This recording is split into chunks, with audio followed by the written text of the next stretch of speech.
Então, muito boa tarde. Hoje é segunda-feira, Bruno. Segunda-feira, dia 13 de agosto. Que lindo dia. No Sem Censura de hoje nós vamos falar de saúde, vamos falar de aborto, vamos falar de música e de teatro. E os nossos convidados são Marisa Teme, que é pesquisadora da Escola Nacional de Saúde Pública, e ela vai conversar conosco sobre aborto, não é isso? É um prazer enorme tê-la aqui. Obrigada. Nós estamos também com Gabriela Albuquerque, que é dermatologista, e ela vem nos alertar sobre os danos do cigarro para a pele. Eu achava que bastava o sol. Não, existem outras coisas, principalmente cigarro. Caramba, Dani. Prazer em tê-la aqui de novo. Obrigada. Nós estamos com o Da Gama, Paulo Da Gama. O Da Gama é cantor, compositor, guitarrista, ele é ex-Cidade Negra, está apresentando o segundo CD solo, né? Já é o segundo CD solo. Que é Baixa África Brasil. Aliás, não é só isso. Além dele jogar basquete, você tem até um projeto social, né? O Basquete e Arte. Você ainda tem? Eu não estou ativando durante o tempo. Ele existe, né? Só que durante uma época, como eu investia, aí chega aquele momento de investir do bolso, fica difícil sozinho. Sei como aí trilhando um caminho, né, de buscar apoio para poder retomar o projeto de basquete, que é com vários artistas. É uma linda ideia. E depois você cumprir desse jeito, né? E jornalistas, atores que gostam de jogar basquete, e a gente se une para fazer ação social. Você está no coral do Sesc Gran Rio? Estou lá no naipe dos barítonos e às vezes o maestro me coloca na região também dos baixos, mas a minha função dentro do coral é como barítono. Você gosta? Adoro, estou adorando e está sendo uma experiência maravilhosa, né? Que bom. E me dando, uma grande evolução, né? Como cantor, né? Pelo fato de exigir um pouco mais, né? Dos cantores dentro de um coral e principalmente nessa função de barítono, né? Volta a questão da leitura, de ler por música. Isso acaba trazendo uma evolução para o meu trabalho, que é o mais genial, simples. né? A gente vai ficando mais velho, vai gostando de voltar para trás. É isso. É engraçado. Poder... Aprender a estudar vira uma brincadeira, né? É uma delícia. Bom, enfim, e para vamos avançar. lá. Nós estamos com a Nena Inoue, que é Inoue que diz? Inoue. Inoue.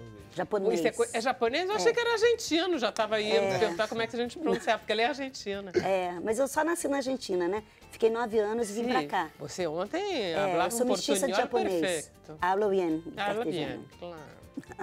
A Nena é atriz, ela está em cartaz no Rio com a peça premiada, ela é premiada como atriz.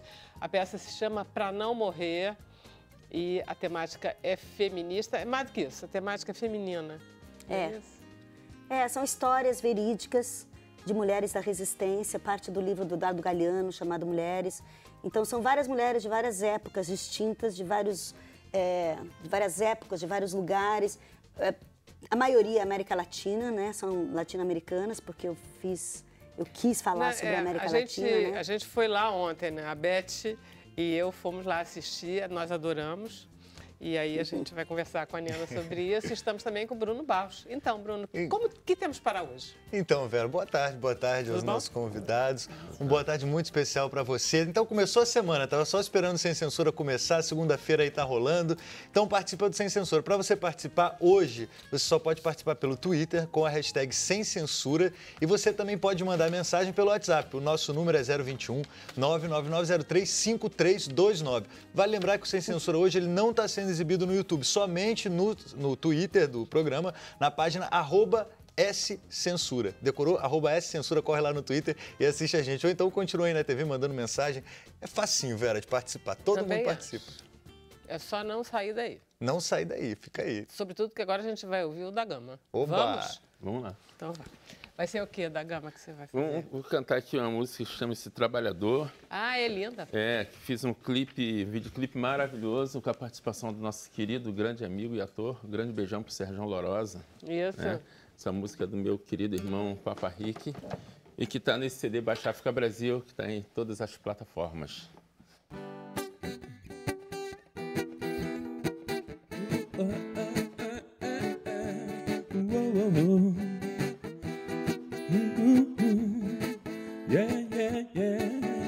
Trabalhador,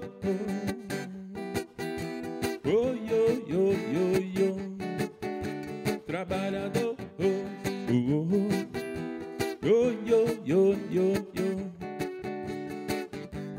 Trabalho o tempo todo, a minha vida é me sacrificar. Eu ando no sufoco, jamais pensei em sair pra roubar. Por causa dos meus filhos, minha cabeça está no lugar. Eu ganho muito pouco, o meu salário tem que melhorar, porque sou trabalhador.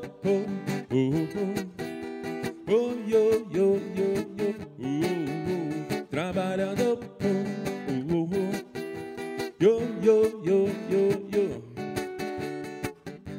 O povo está aflito, tá esquisito, é de preocupar. Se eu penso nos meus filhos, se eu morrer, quem é que vai cuidar? É culpa do sistema que prometeu e agora não quer dar. Se liga, meu amigo, não deixa mais ninguém te enganar. Você é trabalhador.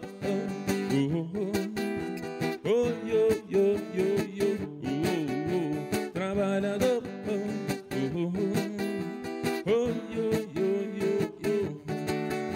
Trabalho segunda, terça, quarta, quinta e sexta. No sábado e no domingo. Trabalho segunda, terça, quarta, quinta e sexta. No sábado e no domingo. E no serão também sou trabalhador.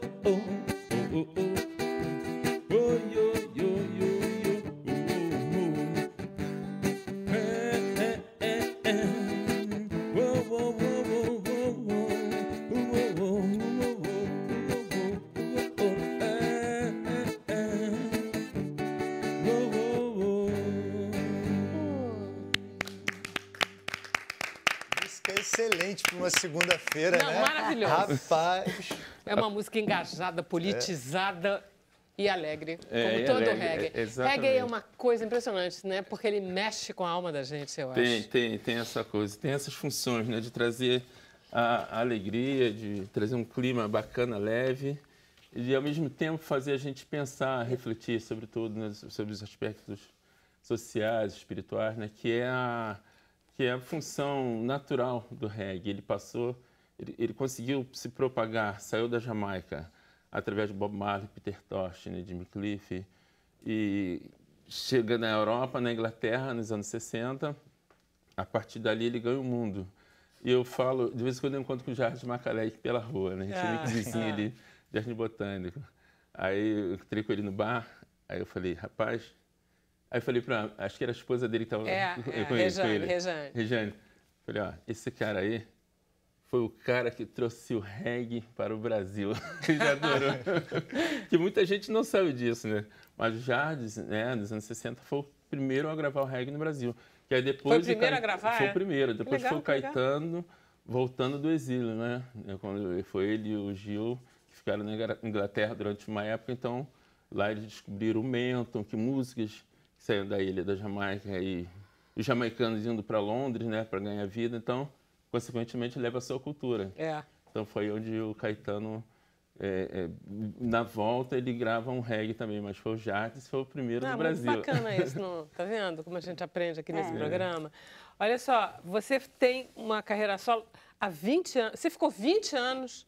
No Cidade Negra. No Cidade Negra. E já está com 20 anos de... Não, 8 anos. Não dá, né? Tá mudando aqui não, né? Para 9. Segundo solo.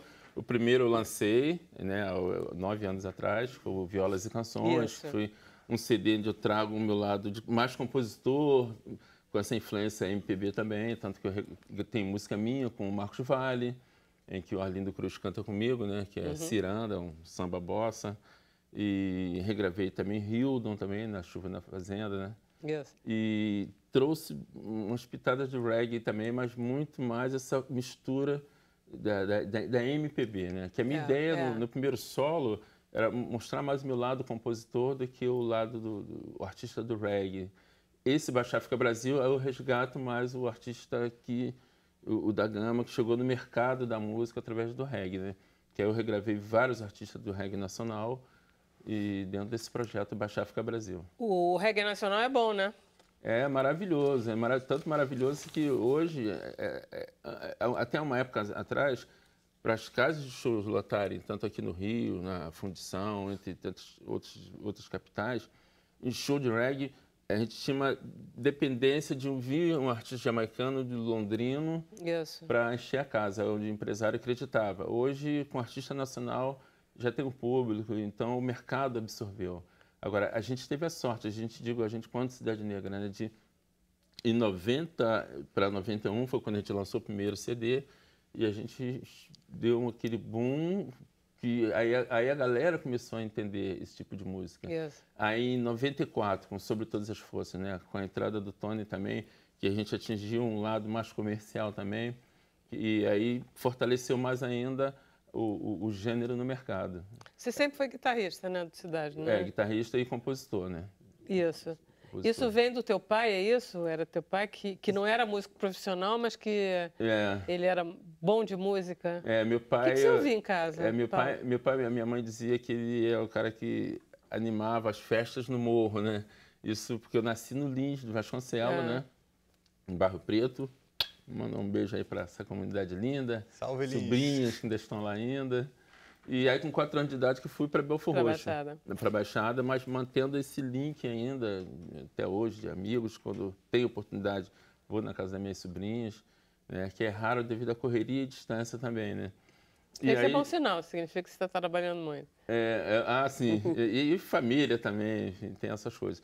Aí em Belford Roxo, na verdade, que eu fui criado, e ali que reuni a rapaziada para formar o grupo em 85 para 86. Juntei a galera lá em casa e falei, vamos sonhar juntos. E foi um sonho que deu certo pra caramba, né? Deu muito certo, graças a Deus, pra gente, para nossos familiares, né? Nossos filhos bem educados. Hoje, graças a Deus, tem minha filha que está aí, que voltou agora da Califórnia. É música? Ela faz música também? Não, fez publicidade em São José e tem um filho que faz também publicidade na PUC e os dois são atletas. Minha filha jogava pela universidade, hoje ela é contratada pelo Flamengo, porque o Flamengo voltou com esse projeto do vôlei feminino, né, profissional. Então ela veio para o Brasil já com esse contrato e graças a Deus aí dando certo, né? Fruto do nosso reggae. Você sabe que eu estava lendo a teu respeito, aí diz assim, em 2009 ele começa uma carreira solo. Em 2009 ele corre a primeira maratona. É verdade? Foi assim? Você foi para o projeto solo e correu uma maratona? Quer dizer que esse negócio de esporte você está sempre ligado, é isso a ideia? Sim, porque eu com 18 anos eu fui para o Exército, paraquedista. Cara, você é paraquedista? Paraquedista do Exército. Caramba. E lá eu participei... Não há mãe que aguente isso. Respeita a minha história. Mãe que aguente. Sua mãe odeia isso, né? Já está no andar de cima, né? Evidentemente. De lá ela está dizendo. Não, mas ela foi minha madrinha, na verdade. A gente faz qualquer coisa, né? Mãe faz qualquer coisa. Finge até que gosta. Finge até que gosta. E você, quando recebe a boina, engrenar, depois do exercício, durante 6 meses que você vira o verdadeiro paraquedista, aí você tem as suas madrinhas, né? E a minha mãe foi minha madrinha. Bom, mas enfim, aí você sempre foi meio atleta e aí você correu a maratona. Participei, corria por equipe dentro do Exército. Aí quando você sai, né, aí continua praticando corrida e tal. E aí eu entrei numa de encarar a meia maratona exatamente nessa época. Fiz a meia internacional, fiz a do Rio de Janeiro e aí não parei mais. Aí depois fiz a Corrida da Paz, com o pessoal do Afro-Reg, enfim, aí... A Gabi, ela tá dizendo sim, sim, sim. Você corre também, garota? Um pouco. Tô tentando. Muito mas bom eu aprecio. Eu acho que o bom profissional, ele tem que ter essa habilidade de manter um desafio físico, né? Uma corrida, uma natação, alguma coisa para você poder ter o seu lado profissional, aguentar. Alivia o estresse. Produzir bem, né? Produzir bem naturalmente. Tem essa questão da respiração, do cantor também, e a coisa da vida saudável também. Né? E da minha filhota de 3 anos de idade, que tem uma filha de 3 anos, tem que ter energia para aguentar isso, 3 anos de idade. Júlia. Júlia, Faz aí esse esforço pro seu pai. Tá em todas todos os streamings, todas iTunes, as mídias. Spotify, em todas as... É só chegar lá que a gente... Todas as plataformas. Você tinha perguntado sobre o projeto social. O projeto social que eu faço hoje é o MPP, que é Música, Poesia e Palestra, que eu faço nas escolas do município e dos estados. Legal. Eu estou indo para Belo Horizonte agora e estou fechando também. Tem show lá dia 24, meu show, e dia 30 com o coral. E nesse inteirinho de 24 a 30, eu vou fazer algumas palestras nas escolas, onde eu falo um pouco da minha experiência de vida e falo um pouco da Lei 10.639, né, que é a obrigatoriedade do ensino afro-brasileiro e africano nas escolas, onde eu levo poesia também de vários poetas afro-brasileiros para as crianças lerem e eu incentivo elas a buscarem na internet também esse tipo de literatura, né, para trazê-las para a verdadeira história, né? A gente tem falado muito sobre isso, né? Que a criança é que vai valorizar a sua cor. É a nossa própria história de brasileiro, né? Porque quando você passa a entender de fato as suas raízes, né? Você acaba valorizando mais até a própria história do Brasil também. Com certeza. Pela valorização que nós demos, que nós contribuímos para toda essa construção, né? Então, esse é o nosso papel, além de cantar e se divertir. Parabéns, Paulo. Vamos fazer um intervalo rapidinho. Vamos lá.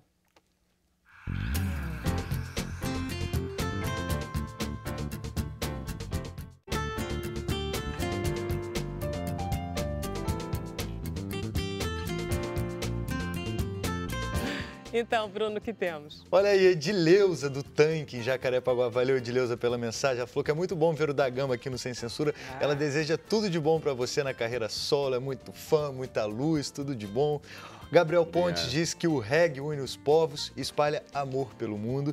E o Felipe lembra uma frase do Bob Marley que ele diz assim: ideal seria que todas as pessoas soubessem amar o tanto que sabem fingir. Boa frase que ele relembra aqui, né? Linda frase. E o reggae tem essa função mesmo, né? De unir os povos. Bob Marley já falava sobre isso. Bob Marley já falava sobre isso. O reggae, ele se propagou pelo mundo exatamente pelo fato de ter essa função, né? De unir os povos, né? A tendência de questões políticas e, às vezes, umas tradições de conservações de etnia, né? Às vezes separa muito. Então, ele veio na contramão, dizendo que a ideia é a união dos povos, né? Foi por isso que o reggae ele conseguiu se propagar pelos países não só da África, Jamaica, mas países da Europa, né? O mundo inteiro. Exatamente. E fala dos anos 60 também, né? Naquela época em que a galera estava começando a se descobrir... Sexo, drogas e rock and roll. Estava começando a entender de que a vida é respeitar o próximo, né?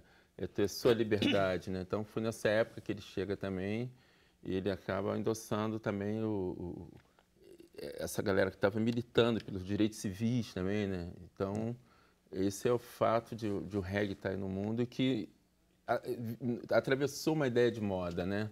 Ele sobrevive, tanto que chega nas universidades, vejo pelo rapaziada dos meus amigos, eles... É tudo fã do Bob Marley. Tudo bem. Tudo fã do Bob Marley, tudo molecada jovem. Então é interessante. Foi um gênio. Cada história. Meu filho de 11 anos aprendendo violão, ele tá lá, quer tocar o Bob Marley. Eu sou fã do Bob Marley, eu acho que ele fez realmente uma carreira brilhante, ele até hoje é lembrado.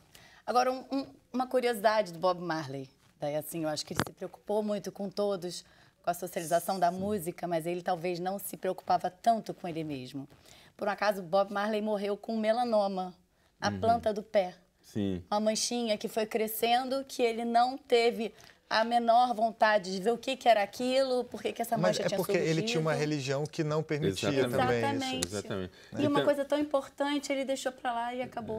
Não, mas isso existe, né? O descaso com a saúde pessoal é uma coisa que acontece em várias pessoas. O Steve Jobs, que é um gênio do marketing, não sei o quê, se descuidou e achou que não ia morrer de câncer e morreu. Né? Mas nesse gente morre. Eu acho que a gente morre. A verdade é uma só. Na realidade, acho que você tem que estar sempre se preocupando com o seu bem-estar, né? Se preocupar com a saúde. Por isso que eu queria levar o assunto para o assunto da Marisa, que é um assunto que é muito atual e muito importante e que a gente está precisando falar cada vez mais, que é o assunto do aborto. e que eu acho interessante em que momento que, de repente, a gente está podendo discutir por causa de uma ação que o PSOL, né, entrou no Supremo Tribunal Federal, ao contrário da Argentina, que foi uma lei, uma tentativa de lei que passou, aqui tem um processo totalmente diferente. Eu queria que você resumisse, eu não sei se você... Bom, a experiência que eu tive lá no Supremo, eu participei, tive a oportunidade de participar na sexta-feira, que foi quando se reuniu, né, a maioria dos pesquisadores e associações, instituições, representantes da sociedade civil que tinham uma posição favorável à descriminalização do aborto. Né? Então, foram defendidas teses assim, muito importantes, né? Tinha representantes do Ministério da Saúde, representantes da Federação das Associações de Ginecologia e Obstetrícia, Conselho de Psicologia, eu e um outro colega representando a Fiocruz, que é uma instituição de pesquisa muito importante, né? na América Latina, a mais importante da América Latina. Enfim, a Débora Diniz, representando a ANIS, enfim, tinham vários pesquisadores que trouxeram, assim, dados de pesquisas muito robustas e com dados muito impactantes sobre a questão da importância do aborto como um problema de saúde pública no nosso país. Pelo que eu estou um pouco sabendo, essa é uma arguição de descumprimento de preceito fundamental. Ou seja, o PSOL entrou com uma ação no Supremo Tribunal Federal dizendo, será que isso pode? Será que o poder público pode continuar não permitindo que mulheres interrompam a gravidez até o primeiro trimestre? Será que pode? Será que o poder público, será que os hospitais podem fazer como tem feito? Se recusar a cuidar de mulheres que tentaram fazer abortos clandestinos e deixar elas muito mal ou denunciá-las? Será que isso pode continuar desse jeito? E, no caso, é isso que o Supremo está respondendo. Sim, o que ele está respondendo é isso. E o quadro que nós temos é um quadro muito negativo, né, Marisa? Sim. Porque do lado da saúde pública, nós temos 500 mil casos de tentativas de abortos clandestinos para 1.500 casos de aborto legal, no Brasil inteiro, por ano. Quer dizer, tem 500 mil e 1.500. Tem alguma coisa errada aí. Milhares de mulheres sofrendo risco de... E são mulheres de maior vulnerabilidade social, claro, né? Porque claro, as mulheres que têm dinheiro... Porque a gente sabe que quando uma gravidez ela não é planejada, né, a mulher ela vai tentar interromper essa gestação. A grande diferença que existe no Brasil é se você vai fazer essa interrupção segura e sem nenhum risco para a sua vida, ou se você vai fazer essa interrupção de uma forma insegura e que pode trazer problemas seríssimos para a sua saúde e levar você à morte. Eu conheço mulheres que ficaram inférteis depois de procedimentos horrorosos e conheço mulheres que morreram e deixaram uma família inteira, filhos, por causa de aborto, porque não podiam suportar mais nenhuma gravidez. Porque tem Exatamente. Os motivos que levam a mulher à interrupção de uma gestação são dela e são os mais diversos. Né? São os mais diversos motivos, seja porque naquele momento isso não quer dizer que ela não queira engravidar depois. Aquele momento não era o momento ideal, né? Não era o momento adequado, ela não estava preparada para isso. Qualquer mulher, ela está em risco de ter uma gestação que não está planejada para aquele momento. Eu duvido que alguma mulher na vida não tenha tido essa situação. Deus me livre, eu não posso ficar grávida nesse momento. Não existe a possibilidade de uma mulher não ter se dito essa frase. Eu participei de uma pesquisa, a pesquisa Nascer no Brasil, que foi uma pesquisa que trouxe muito conhecimento sobre a questão do parto, do nascimento, da fecundidade, enfim, sobre os aspectos da saúde reprodutiva. Né? Nós entrevistamos 24 mil mulheres no Brasil todo e dessas mulheres, 55% falaram que aquela gravidez não tinha sido desejada, não tinha sido planejada. Agora, veja que interessante, todas as mulheres foram entrevistadas na maternidade, de 6 a 12 horas após o parto. E, apesar delas estarem na maternidade com seus filhos, elas não hesitaram de contar para a gente que aquela gravidez não tinha sido planejada. quase 8% das mulheres tinham tentado a interrupção da gravidez que não teve sucesso. Então, foram gravidezes em que foram tentada a interrupção, mas que chegaram até o parto. Então, elas estavam ali na maternidade e contavam isso para a gente. 25% das mulheres falaram o seguinte, olha, essa gravidez não foi planejada para esse momento, mas no futuro poderia ser que eu planejasse uma gravidez. Claro. 30% falou que não queria em hipótese nenhuma, nem agora, nem nunca. Se a gente extrapolar esses percentuais, que às vezes ficam parecendo coisas muito pequenas, se nós extrapolarmos por total de bebês que nasceram vivos, de partos que nós tivemos no Brasil em 2016, que é alguma coisa próximo a 3 milhões de nascimentos por ano, isso dá mais de 1,5 milhão de gestações que não foram planejadas. São mais de 800 mil mulheres que falam que não queriam engravidar de maneira alguma. E dessas, cerca de 180 mil tentariam interromper essa gestação e que não seria levado a Uma outra coisa, eu queria perguntar para você, os métodos anticonceptivos, os métodos preventivos de gravidez, como pílulas e outros, DIU, essas coisas, eles são disponibilizados em larga escala no setor público? Olha, pesquisas mostram que a Pesquisa Nacional de Demografia e Saúde, que foi realizada em 2006, ela mostrou que mais de 90% das mulheres conhecem pelo menos um método contraceptivo moderno. Isso inclui a pílula, a camisinha, a laqueadura, os injetáveis, enfim. Agora, elas não conhecem todas as opções disponíveis. Claro. Né? Então, existe uma limitação na escolha dela do leque de opções que sejam mais adequado para ela. Claro. Então, esse é o primeiro problema.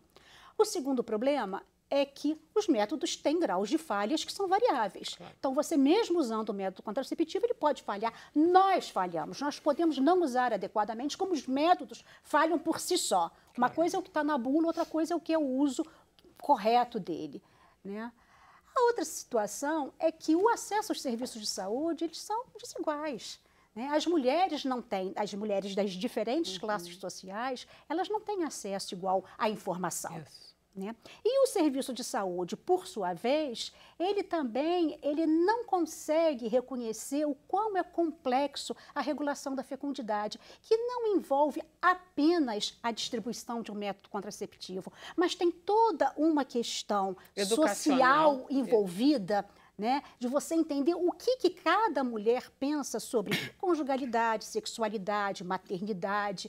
Então, essas questões, elas precisam ser ditas e abordadas de forma muito clara com essas mulheres. Então, nós precisamos que as mulheres elas sejam melhor informadas. É verdade, as mulheres precisam ser mais bem tratadas do ponto de vista, como você fala, da conjugalidade, da fertilidade, da reprodução, porque, na verdade, é no corpo delas que a coisa se processa. Desculpe aos homens aqui, mas é verdade, né? É fato, né? Não tem muito jeito, são elas que acabam arcando com isso, né? E a grande diferença entre países em desenvolvimento, como nós, e países desenvolvidos, a questão da gravidez não planejada é um problema no mundo inteiro. Em média, no mundo, 40% das gestações não são planejadas. Nós temos uma taxa maior, 55%. Mas isso você tem razão, é planetário isso, não é? Planetário, ele acontece. Agora, e está ligado à luta feminina, não é, Nena? É. Está ligado à luta feminina, sim, né? E você acha que esse debate no Supremo, porque tudo pode demorar muito, né, Marisa? Quer dizer, a ministra Rosa Weber, que tem que declarar seu voto, ela pode demorar para declarar, e mesmo ela dando seu voto a respeito da descriminalização do aborto até o primeiro trimestre, a 12ª semana, para ir a plenário pode ser que só vá no mês de março do ano que vem, quer dizer, é uma coisa que pode demorar muito tempo. Sim, pode levar até mais tempo do que isso. Mais tempo do que isso. Pode. Então, você acha que é um bom começo? Porque é uma discussão tão pequena na sociedade brasileira, mas eu acho que já foi um passo tão grande. Foi, você achou? Eu acho, porque isso era uma coisa que ficava encoberto por um véu, né? E eu acho que agora a gente está desvelando. Olha, o problema existe, eu acho que está... as estatísticas que foram mostradas no Supremo e que a imprensa, né, publicou largamente, né, do número de óbitos de mulheres, quantos abortos são realizados, situações inseguras, as complicações que podem vir, como você mesmo falou, elas podem morrer, mas elas podem ter sequelas que não estão aferidas em lugar nenhum, como no caso ela ter um problema e ter que ter retirada o seu útero. Então, uma gravidez que não era planejada para aquele momento a torna definitivamente sem possibilidade de engravidar, né? Então, eu acho que trazer esses problemas, eu acho que a discussão, não foi bem uma discussão, mas as apresentações das teses... Está saindo um pouco da esfera religiosa, Está saindo da esfera religiosa, está saindo exclusivamente da academia, né? E as mulheres, elas estão sendo representadas, né, por diversas instituições. Eu acho que isso é muito importante. E mais do que isso também, né, Marisa? Tem que entrar muito nos profissionais da saúde. Sim. Quer dizer, na verdade, a gente está lidando com médicos, enfermeiras, atendentes, que nem sempre tem uma acolhida boa para essas mulheres. Isso se dá em todos os aspectos. E isso é um problema de informação, de educação, de tudo. Nessa pesquisa eu estava falando que não é especificamente do aborto, mas já que você tocou dessa questão do tratamento respeitoso às mulheres, né, nós encontramos um percentual elevado também de mulheres que referem o quão elas são desrespeitadas durante o momento do trabalho de parto e parto, né, em que elas referem agressão, falta física, de anestesia, né? Verbal, né? Por isso que você falou, não oferecer métodos para alívio da dor. Então, são formas, as mais diversas formas de violência que a mulher é submetida durante esse período. E a questão da criminalização do aborto é mais um tipo de violência contra a mulher. Não tenha dúvida. Obrigada, hein, Marisa, por ter vindo. Volte sempre. Obrigada. Vamos conversar agora com a doutora Gabriela Buquerque, que é dermatologista, que vem nos falar sobre o cigarro. Alguém aqui fuma? Espero que não. Que bom, temos uma vítima. Podemos falar mal do Bruno. Você fuma? Às vezes, de vez em quando. Ele fuma pouco. Fuma pouco, mas vai largar hoje. Sim. Porque ela vai Depois contar. que ela contar... Não quero envelhecer assim rápido. Quero que demore um pouco ainda. Você sabe o que é engraçado? Você sabe, quando eu tinha uns 25 anos, que eu vivia torrando na praia, sem filtro solar, porque naquela época não se usava muito, pelo contrário, raíto de sol. Óleo de avião. Aí eu fui no médico, porque ele disse, eu estou com umas listras aqui no peito, aqui assim. Eu digo, parece ruga. Ele disse, é ruga. Eu digo, que fez isso? Aí ele disse, sol. Eu digo, Deus me livre, nunca mais, eu quero sair disso. E cigarro é por aí. É por aí. Existem vários fatores externos que vão destruir a nossa pele. Não só o cigarro, como o sol, a própria poluição, enfim, outros fatores que podem prejudicar a nossa pele e causar um envelhecimento precoce. Então, a gente já sabe muito do sol, que ele realmente gera a liberação de radical livre e promove o envelhecimento. Mas o cigarro também tem seu papel. Tragando ou não tragando? Tragando ou não tragando. Qualquer tipo de cigarro também, não adianta ser só qualquer um. Vai prejudicar, pode ter liberação de nicotina. E não só substâncias, fragmentos do próprio cigarro, que também a própria fumaça dele é prejudicial. Porque o que acontece? A gente sabe que ele causa diversos danos no organismo, isso já é muito falado, né? Câncer de pulmão, câncer de boca, enfim. Mas o que não se fala é que o cigarro, por conta dessa vasoconstrição, ou seja, a diminuição dos diâmetros dos vasos sanguíneos, você vai ter um aporte menor de oxigênio para a sua pele. Além disso, ele aumenta a produção de uma enzima, que é chamada metaloproteinase. Essa enzima ajuda a degradar mais ainda o colágeno, que é uma substância que mantém a elasticidade, o viço, o brilho da tua pele. Então, consequentemente, além de outras substâncias também que ele promove, que você vai fazer o quê? Uma pele ficando cada vez mais fina, os vasos começam a aumentar, como você tem os vasos já não suprindo bem, aumenta muito a circulação de outros vasinhos, então você vai ter vários sinaizinhos vermelhos no rosto, ou vasinhos pequenos no nariz, né? A pele fica acinzentada, algumas pacientes vão ficando com uma pele mais acinzentada, opaca, pálida. E, finalmente, as rugas, que é o temível para a mulher.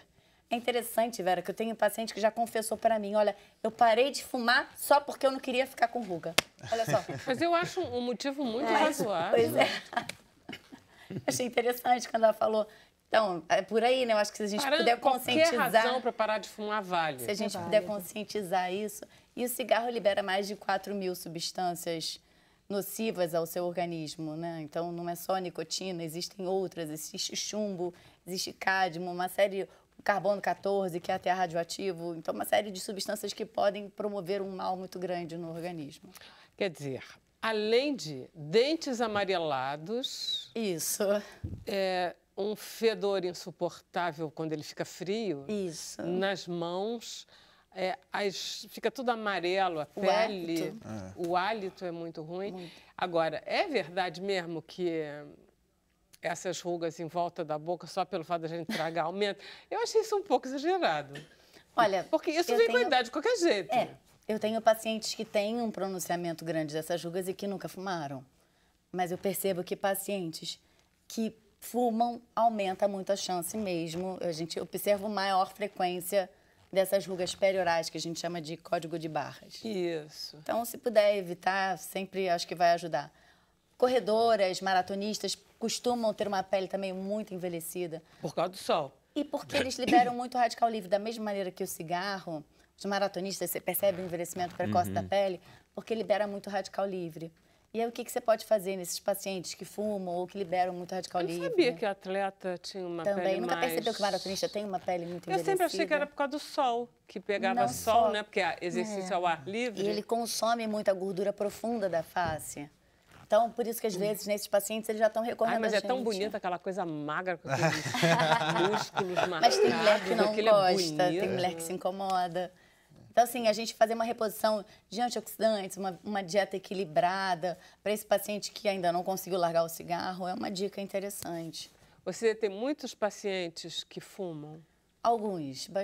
Cada vez eu vejo que está diminuindo. Mais homens ou mais mulheres? Mais mulheres, atualmente. Tenho percebido mais mulheres fumando. Jovens? Que a gente também, sempre você sabe que é interessante? Porque a mulher dos 40 já não está mais fumando. Você pega a mulher dos 20, 30... fumando. Vai ver que é isso, Bruno. Você ainda é muito jovem, você ainda vai chegar o momento. Mas eu percebo que a minha geração, eu faço tudo errado, sei que está errado, uma burrice danada fumar, mas eu fumo de vez em quando. Mas a minha geração eu sinto que fuma menos, assim. Os meus amigos, por exemplo, não gostam de cigarro, odeiam quando acende um cigarro perto, saem de perto. Eu sinto isso na minha geração. Nós temos pesquisas sistemáticas anuais, né, que é o Vigitel, que é uma pesquisa feita por telefone e que tem progressivamente mostrado como que a frequência do tabagismo, né, a prevalência, né, que a gente chama em epidemiologia de tabagismo, ele vem caindo muito no Brasil. Né? Eu acho que as custas, não tenho certeza, as custas muito das campanhas, né, que foram muito efetivas, as campanhas antitabagismo aqui no Brasil. E a gente percebe isso, tem mais de 10 anos que essa pesquisa é feita regularmente e mostra cada ano a redução da prevalência de tabagismo. Você já fumou, Gama? Ou não sempre? Não, fumei. Quer dizer, eu não estou falando de maconha, não. Não, porque maconha não é a mesma coisa, né? Também causa alguns problemas. Também causa, mas não é nicotina. Eu falo do cigarro, eu fumei com... Garoto. Entre 15 e 16 anos, foi exatamente quando eu descobri o taekwondo. A minha sorte foi essa. Foi esporte. Que aí, quando eu ia pro treino, aí que a gente fala do combate, que é o momento da luta, eu me cansava muito. Soldado morto. E, ao mesmo tempo, eu tinha a facilidade, porque antes tinha treinado capoeira, né? Comecei com a capoeira lá com os meninos lá do Centro Cultural Dona Ana, que existe até hoje lá em Belfort Roxo, no bairro Pian. E aí depois descobri o taekwondo, só que era um treino mais pesado. Aí foi onde que eu realmente fiz um esforço, parei, que inclusive consegui até passar no teste para paraquedista, né? Porque você vai como voluntário, então você tem que fazer alguns testes físicos bem puxados. Aí o paraquedismo acabou com o cigarro mesmo, né? Aí não rolou mesmo. Aí foi de lá de paraquedismo esporte direto, esporte. Você já fumou, Nina? Já fumei. Às vezes dou uma fumadinha assim. Tô tomando cerveja, aí tá não sei o que, eu dou uma fumadinha. Maria, mas já fumei mais. Já fumei. Não precisa fazer essa cara. Não. Eu fumei 30 anos e tô viva ainda. Então, parei de fumar tem mais de 25, então... É isso, dá já parei de fumar e parar. Dá para fumar. Eu acho interessante o pessoal mais jovem tentar entrar nessas campanhas, como o Gama entrou de... essas campanhas educativas que você possa fazer exercício para tentar parar esses tipos de vício, né? Sim, foi E ótimo. tem campanhas hoje em dia em postos de saúde que você pode participar de grupos. Esses grupos são muito importantes. Estão muito legais. Que você entra, eles fornecem medicações para você. Os adesivos. Ajudar, exatamente. O INCA faz um trabalho isso incrível. Isso está muito forte, isso tem ajudado demais mesmo. Agora, a campanha contra cigarro é que a gente não vê, né? Porque existe todo um, né? Eles costumam falar. Mas a partir do momento que foi proibido, não, mas né? a partir do momento que foi proibido, ficou genial. Diminuiu, né? Mas você não vê né, mais fumar. propaganda de Não, cigarro. Foi totalmente proibido a propaganda de cigarro. Isso foi um avanço enorme. E a proibição dentro de locais também A proibição de fumar em locais fechados, né? Que a Europa começou isso muito depois da gente, muito depois. Eu me lembro que eu estava na França e foi quando começou a proibição, eles ficavam muito danados porque eles tinham que sair ou do restaurante ou da loja para fumar, gente, né? eu cansei Quando de aqui ver já não era permitido. Celebridades aqui fazendo artigos na última página, ao invés de eu tenho o direito de me envenenar. Tinha umas coisas. Contanto que não envenene os outros. Só que a gente ia junto, é verdade. As gerações passadas também sofreram muita influência também das referências de artistas hollywoodianos, né? Aquela galera, filme Marlboro, não sei o quê, aí o ator, né? Então influenciava muita gente. E as mulheres que achavam que era o charme, né? A pose, o cigarrinho, não sei o quê. Pegou muita gente por aí. Publicidade. Mas Graças olha a que Deus foi interessante. todo mundo embora, né? Tá bom. Vamos lá fazer intervalo rapidinho, a gente volta já.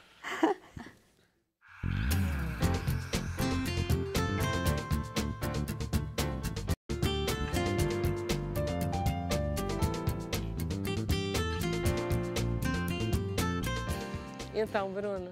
Ei, Vera, mensagem de Salvador, na Bahia, Oba. mensagem da Mari. Ela deixou de fumar aos 44 anos e hoje se sente ótima, tudo melhorou na vida dela. Tem esse ganho para a saúde, né? Depois que a pessoa deixa de fumar. Todos eles percebem uma grande diferença e a pele melhora também. Oba! E aí, falando em pele, a Mariana Freitas quer saber se o fumante passivo também tem a pele prejudicada. Aí você é casada com fumante. Com certeza. Pode prejudicar também. A gente, como eu falei, substâncias da própria fumaça pode dar danos na pele. Então, o ideal é sair de perto e falar, aqui do meu lado você não fuma, vai fumar lá fora. Isso. Coloca o marido para correr nessa hora. Fora fumante. E a Maria Eduarda, a última pergunta, quer saber se o cigarro gera olheiras. Sim, pode gerar. Porque como ele diminui o diâmetro dos vasos sanguíneos, a olheira é multifatorial, tem várias causas, mas uma delas é exatamente a perda disso, suprimento, né, de vasos sanguíneos, de irrigação aqui para essa região. Então, pode piorar a sua olheira, com certeza. Boa. Maravilha. Vamos conversar agora com Nena Inoue. Inoue. Que está no espetáculo Para Não Morrer, que é um título extraordinariamente bem dado. Porque ela começa falando de Sherazade, que conta uma história interminável para não morrer. Não é isso, Nena? A Sherazade foi... Vamos lá, foi conta a história do livro, da peça. A peça, sim, é uma peça que parte do livro do Eduardo Galeano. São histórias verídicas de mulheres da resistência, de várias épocas e de vários lugares do mundo. Tem a dramaturgia do Chico Malman, que é um jovem dramaturgo de Curitiba. Então, a gente sentou e construiu esse trabalho junto com a Babaia, que é uma preparadora vocal. Você é curitibana? Eu sou curitibana, vim para o Rio de Janeiro. Trabalha no Guaíra há anos. Não, eu já trabalhei no Guaíra, já fiz de tudo no Guaíra. Já estudei no curso de teatro, já fui diretora artística do Guaíra, já fiz produção oficial, enfim, dona de cantina do Guaíra. Eu conheço o Guaíra muito. Mas Curitiba não é só o Guaíra, né? Tem outro... Eu tive um espaço... Tem festivais de teatro maravilhosos. Eu tive um espaço durante 16 anos lá, que era o ACT, Ateliê de Criação Teatral, que é o espaço cênico, enfim. Mas eu sou uma atriz, uma produtora, uma diretora, uma artista gestora de Curitiba. E eu já vim aqui no Rio, já fiz outros trabalhos, e essa é a estreia do Rio de Janeiro, o Para Não Morrer, que está entrando na 3ª semana, tem mais essa semana e semana que vem acaba. É uma curta temporada. Está no teatro? No Poeirinha. Que dias e que horas? Quinta, sexta e sábado às 9 horas e domingo às 7 horas. Aí você chega, o Poeirinha é muito bom. Aí você chega, tem uma espécie de altar, que na verdade é um altar, que só tem isso, é um espaço.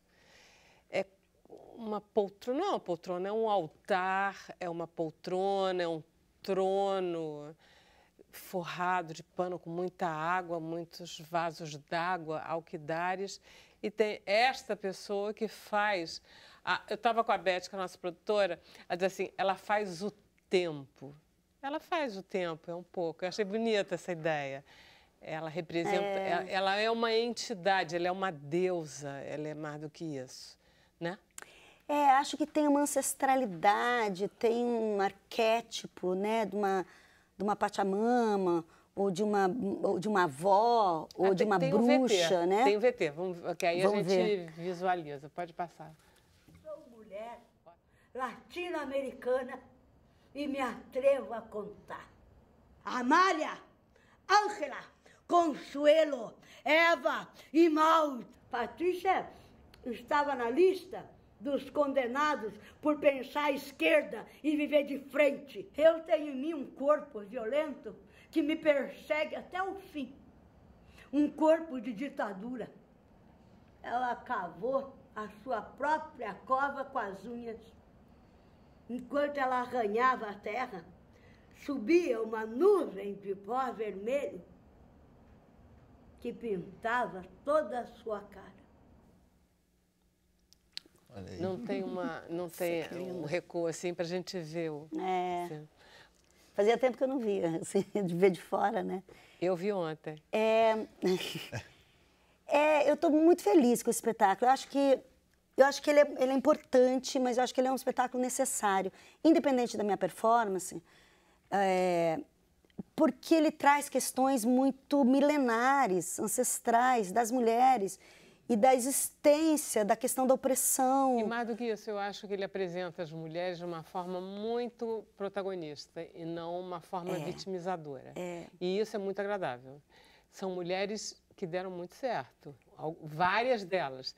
Tem vários acontecimentos terríveis e dolorosos, mas tem mulheres vitoriosas no meio, misturadas. Então, não fica uma coisa militante, aquela coisa só militante para dizer, somos como sofrem as mulheres. Não é isso. As mulheres, elas existem de uma forma positiva na peça. Eu acho que essa narradora aí, que conta essas histórias, né? Ela tem uma... eu falo ela porque... porque não é você mesmo, Nena. Tem uma relação afetiva, tem uma sabedoria, tem uma liberdade que, se fosse eu narrando, que a ideia era essa, que eu ia sentar e contar uma história, que era trazer a tradição da oralidade, da contação de história, e eu contar essa história. Que ia ficar muito chato, porque eu sou militante, eu tenho esse lugar, e essa mulher, ela é mais livre, então as pessoas recebem melhor, ela tem esse afeto, ela para, ela esquece, ela dá risada, ela conta, ela fica brava, né? Tem uma situação humana mais livre, eu acho, com essa mulher. Eu acho também. Eu acho que ela está muito... É um lindo personagem, porque é mais do que uma... E além, tem um detalhe, que ela faz uma coisa por isso que eu estava perguntando, eu adorei quando acaba a peça a gente vê, mas ela faz uma sequelada, ela faz uma não é como se ela tivesse tido um AVC brabo. Porque ela só mexe, ela está nessa cadeira com esses cabelos, os cabelos cobrem a Nena, então é cabelo. Ela parece 150 anos, você não tá, entendeu? Você não parece uma mulher da tua idade, você parece 200 anos. E ela está com as pernas tortas, o braço torto e uma mão torta e a boca, como é que você faz, hein? Assim. Você só morde? Eu falo assim. Ela fala assim. Então, sou mulher latino-americana e me atrevo a contar. Isso. Aí você tem a sensação que ela está num quadro de AVC e como ela fala tudo muito pronunciado e você não perde uma palavra, você diz assim, será que ela teve um AVC mesmo? E que a gente está vendo uma atriz com AVC mostrando que é possível até com AVC você contar uma história, que fica bacana. Você sabe que assim, eu percebi quando eu fiz em São Paulo, em Curitiba, como as pessoas me conhecem, então não tinha tanto isso, mas em São Paulo, no final, que eu não vou contar, mas assim, quando as pessoas ficavam surpresas de que eu não era, que eu não tinha essas limitações físicas. Imóvel. Eu fiquei olhando para as suas pernas e para a sua mão parada aqui o tempo inteiro. Porque eu queria realmente saber se você realmente estava fazendo ou se você realmente tinha algum problema. Olha, o melhor foi em Curitiba, que uma fisioterapeuta foi ver, e daí a gente conversa depois e tal. E aí ela disse que ela achava que eu era mesmo, que eu tinha sofrido um AVC e que eu tinha uma sequela.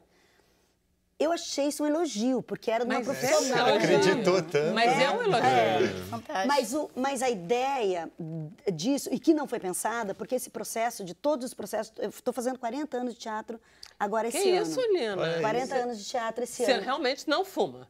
Porque... Não, já fumei também. Foi igual o Bibi Ferreira, começou a beber Começou a beber. Mas eu entendi, fazendo esse trabalho, que eu estava no momento de fazer esse trabalho. Era importante fazer. Então, tudo isso, e a forma como veio, que era isso que eu ia falar, que me fugiu, essa sequela, essa limitação física, ela não foi pensada. Eu acho que ela me foi dada. Assim, e eu tenho uma relação com o teatro, sou muito chata, muito exigente, muito racional numas coisas. Mas ótimo, o espetáculo é limpo, ele é muito bom, ele é totalmente profissional e isso é uma delícia. E eu sabia o que eu não queria. Tem que ser. Eu sabia o que eu não queria. Então, assim, eu não tinha necessidade de fazer uma ceninha, levantar, servir um café, tomar um negócio, fazer ter outra pessoa. É a primeira vez que eu faço um monólogo. Então, assim, eu acho o seguinte... Eu falo que se tem gente aqui por cima, e se essas mulheres, que são todas mulheres que já se foram, elas falaram, olha, aquela lá vai falar da gente, vamos lá ajudar. Porque foi muito fácil acessar essa boca torta no segundo dia. Me veio essa boca torta, eu estava ensaiando que nem uma louca, porque eu falei, gente, 1 hora de texto, eu ficava em casa fazendo, em Belo Horizonte, que eu ensaiei lá, que a Babaia é de Belo Horizonte, tem uma escola de canto lá, e eu fui ensaiar lá. E eu continuava falando o texto. Eu ia, sei lá, lavar louça, eu falava o texto. Eu ia no banheiro, eu falava o texto. Eu deitei de lado, e entortou a boca. Quando entortou a boca, eu levantei, olhei, falei, gente, isso vai dar certo. E isso fez com que eu entortasse o resto inconscientemente. Foi uma ótima ideia. Que era uma forma de eu me anular. Apesar de que essa figura, acabou que ela ficou uma figura grande. Ela é enorme. Mas ela... Mas a minha ideia era que o texto viesse na frente. Palco? Gama, você vai cantar agora, não vai, no final do programa? Opa, vai indo. Oba. Vamos pegar a estrada aqui. Isso, vai lá. Bom ganho. Mas eu adorei sua peça e recomendo vivamente. E acho que você conta muito bem a história e vale muito a pena a gente ver. Eu acho que assim, eu não vinha para o Rio de Janeiro porque era difícil vir para o Rio de Janeiro. E aí, quando mataram a Marielle Franco, quando assassinaram a Marielle, eu falei, eu vou para o Rio de Janeiro. Tá, você veio, que bom que você veio. Vamos lá, Gama. Vamos lá. Senão a gente não ouve você no final do programa. Amanhã a gente volta 5h30? 5h30. 5h30? Isso aí, pegando essa estrada juntos aí.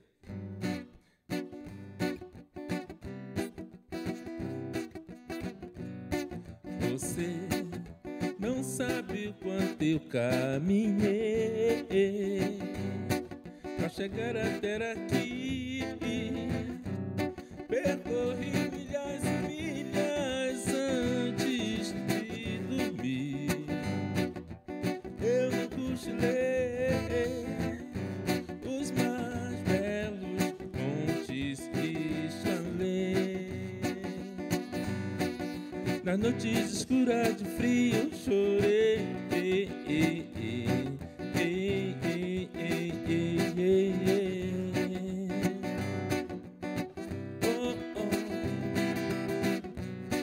A vida ensina, o tempo traz o tom pra nascer uma canção. Com a fé do dia a dia encontra a solução. Encontra a solução.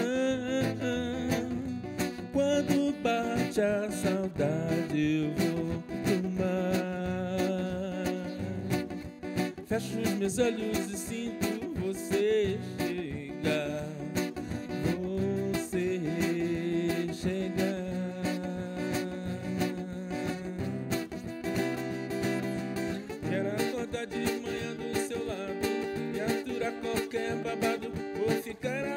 apaixonado, no seu seio aconchegado, ver você dormindo e sorrindo. É tudo que eu quero pra mim, é tudo que eu quero pra mim. Quero acordar de manhã do seu lado e aturar qualquer babado. Vou ficar apaixonado, no seu seio aconchegado, ver você dormindo e sorrindo. É tudo que eu quero pra mim, é tudo que eu quero pra mim.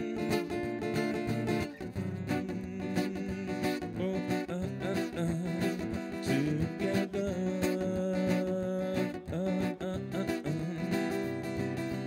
I don't know way, ain't in vain for your loving. I don't wanna wait, ain't in vain for your loving together.